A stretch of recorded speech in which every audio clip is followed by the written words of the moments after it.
as if we have not seen enough in this country. No, as if we have not seen enough in this particular country. This government has the audacity to alter an already passed tax law. No, this government had to gazette a different tax law other than the one debated, in the Senate and the House of Rep. It's more or less like a case of, switching somebody's baby at birth. Probably you gave birth to a male child and another person gave birth to a female child and the other one wants a male child. They now swap the baby and tell you that this is your baby. This is exactly what the Nigerian government has done. Or a case where somebody gives birth to a stillbirth and another person gives birth to a live baby, and then they swap both babies and tell the one who gave birth to a live baby that this is your baby, a stillbirth baby, and then carry this other baby and hand over to another person. This is exactly what this government has done in this case. That a particular tax law will be debated. The tax law that we are even angry at will be debated on the floor of the National Assembly and will be passed and will be sent to the president to sign, and they will alter it or switch it for a different one and gazette and alter tax law.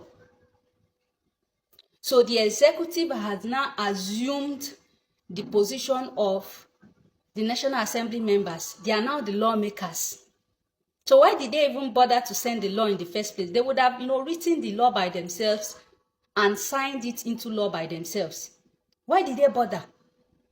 So if not for Honorable Dasuki from Sokoto that cried out that this law has been altered, Nigeria would not have known what exactly happened. And this is how corrupt this APC government is. Or breach of privilege has been committed, or referring the matter to the Committee of Ethics and Privileges.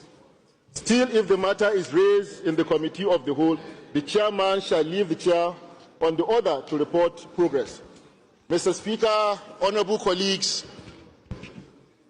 I'm here today because my privilege has been breached as a member of this all-important House, Mr. Speaker. Mr. Speaker, honorable colleagues, we passed the tax laws on this floor, and Mr. Speaker, I took my time in the last 3 days to look at the gazetted pass copy, the vote and proceedings of the House of Representatives, and also went an extra mile to look at the vote and proceedings of the Senate of what was harmonized. Mr. Speaker, honorable colleagues, what I passed on this floor is not what is gazetted. Mr. Speaker, honorable colleagues, I have all the copies, but I'm coming under privilege because I was here, I gave my vote, and it was counted, and I'm seeing something completely different. So on that note, on this privilege, I will call on Mr. Speaker to graciously look at what was harmonized, what is in the gazetted copy, what was passed in the House and the Senate. You will find out what is before Nigerians, which is being sold to Nigerians at the Ministry of Information, which I personally went to buy the gazetted copies, are not what was passed. So there is no motion here, but Mr. Speaker, I will be pleading that all the documents should be brought before the Committee of the Whole. The whole members should see what is in the gazetted, should see what they passed on the floor, so that we can make the relevant amendment. Mr. Speaker, this is a breach of the Constitution, this is a breach of our laws, and this should not be taken by this honorable House. Thank you, Mr. Speaker. I so move. Thank you, Honorable Abdul Samad. Your observation is noted and action will be taken. I assure you that. Thank you. This is not the first time we have seen something like this. We saw it during the presentation of this year's budget, where the chief of police, the IG Egbuteku, was reading from a different budget or a different paper, other than the ones that were given to the National Assembly guys. And then someone had to raise an objection that what you're reading is not contained in our own documents. And just like that, it was swept under the carpet. This is where we have found ourselves in 2025 at this point in time. The entire world is busy advancing.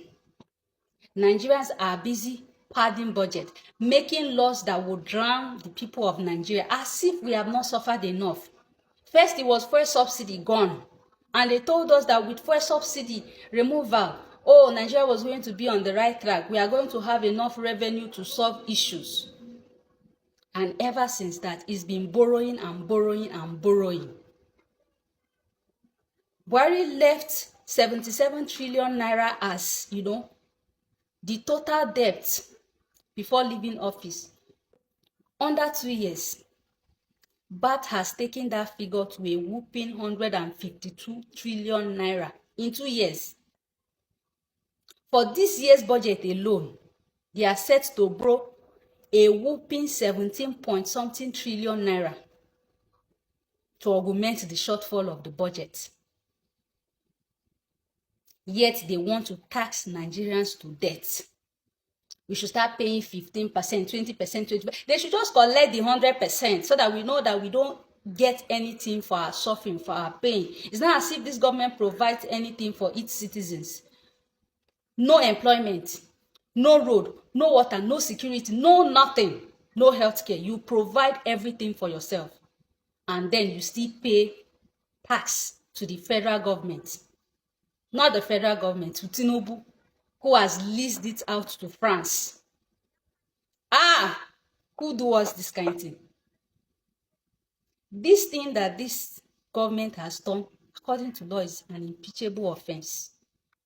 But who would dare? Who would dare? Nigerians. 2026 is just around the corner. And if we don't act now, we will all drown in this irregularity. They will toss it around as usual and it will pass by. And we will begin to feel the brunt come January 2026. It is not far for a country that has over 133 million persons as multidimensionally poor. Inflation is off the roof. Nothing to enjoy as citizens of this particular country. Yet they want to tax us to death.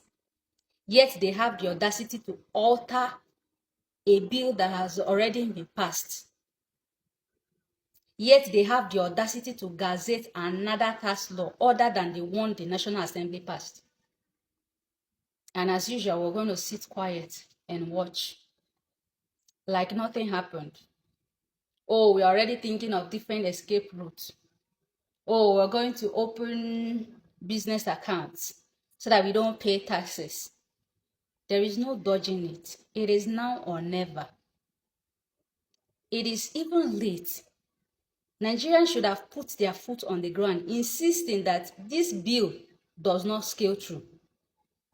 Just at different points in time, Nigerians held the National Assembly to ransom and said this particular law will not be passed, or this particular law must be passed.